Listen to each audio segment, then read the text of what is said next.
What is up, beautiful Facebook friends? Darren Fryer here, coming at you once again from rainy Phuket, Thailand. I love the rain, it's so refreshing. And today I went on an adventure. We went mopeding around the island and we drove across some elephants on the side of the road. And unfortunately these weren't free wild roaming elephants, these were enslaved elephants to the tourism industry.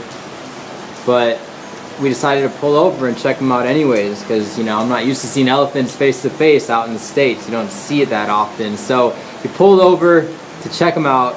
They tried to sell us on riding the elephants around the mountains, but I didn't really feel too good about riding these poor enslaved creatures. So we decided to just spend 100 baht, which is about $3.40 USD, to get a plate of cucumbers so I can feed the baby and feed the adult elephants and just connect with them up close, and it was a really cool experience. But while I was feeding them and observing them, I noticed that they both had chains around their back ankles and little stakes dug into the ground. And it reminded me of a story I heard probably about 3 or 4 years ago when I first joined the network marketing industry, when I first embarked on this journey of personal development to achieve my limitless greatest version of myself. A very powerful story that I want to share with you guys today. And the moral of the story, the tip of the day essentially, is to remember that you are the only one who can stop you. Right? You are your greatest ally, but you can also be your own greatest enemy. So the story goes a little something like this.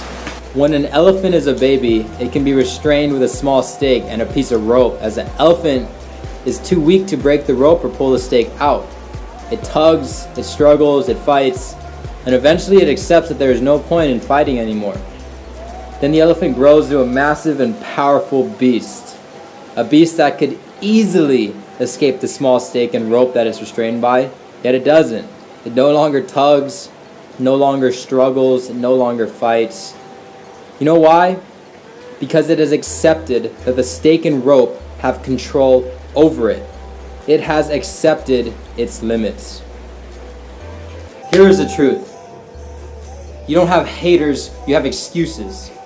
You don't have limits, you have excuses. You don't live in a predetermined reality, you have excuses. And these excuses make up your cage, and you live in this cage. A cage created by your imaginary thoughts that your brain has conceived based on your environment and your own unwillingness to go out there, do the work required, and to fight for the life you know you deserve to live. And let me tell you, there's nothing more weak than allowing these imaginary thoughts to keep you from building the life you know you deserve, from designing the life that you know you deserve.